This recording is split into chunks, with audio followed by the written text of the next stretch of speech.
elle a choisi une date plus que symbolique. Le 15 juin 2019, Laura Smet s'est mariée avec son compagnon de longue date, Raphaël Lancret-Javal, lors d'une cérémonie célébrée au Cap-Ferret. Un jour symbolique pour l'actrice puisque son père, Johnny Hallyday, aurait dû fêter son 76e anniversaire. Cette journée, elle ne pourra jamais l'oublier. Mon père avait coutume d'épouser les femmes dont il était amoureux, quitte à renouveler l'expérience 2 fois avec la même parfois. Est-ce lié? Je ne prenais guère le mariage au sérieux.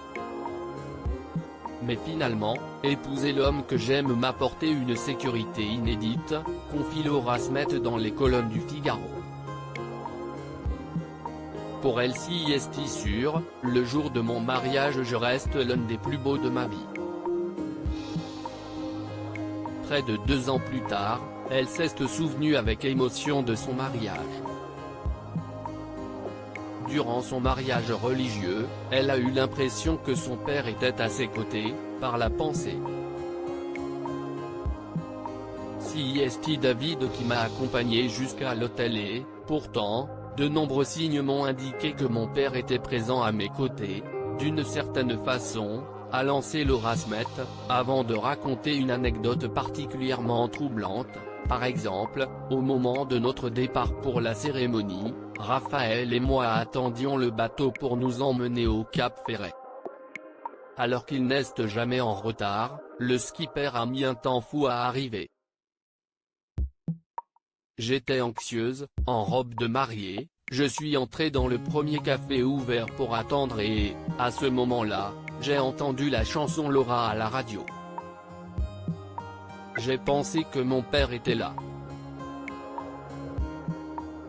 De tendres confidences de la part de celle qui pense toujours beaucoup à son père et lui a rendu hommage en prénommant son fils Léo. Pourquoi Laura Smet a toujours voulu se marier? Et si Laura Smet est une mariée heureuse, elle a pourtant mis de temps avant de vouloir sauter le pas.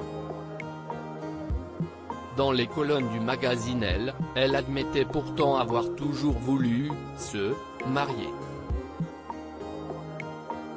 Sans doute parce que mes parents ne l'ont jamais fait, expliquait-elle, et d'ajouter, j'ai surtout rencontré un homme avec lequel je sens que je peux construire du solide.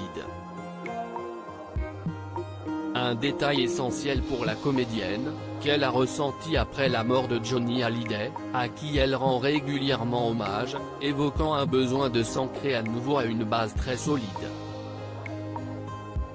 On doit se replanter quelque part, si est aussi ça pour moi le mariage, pas seulement une fête sur la plage, lâchait-elle, précisant tout de même que son mariage au Cap-Ferret a été une journée magique.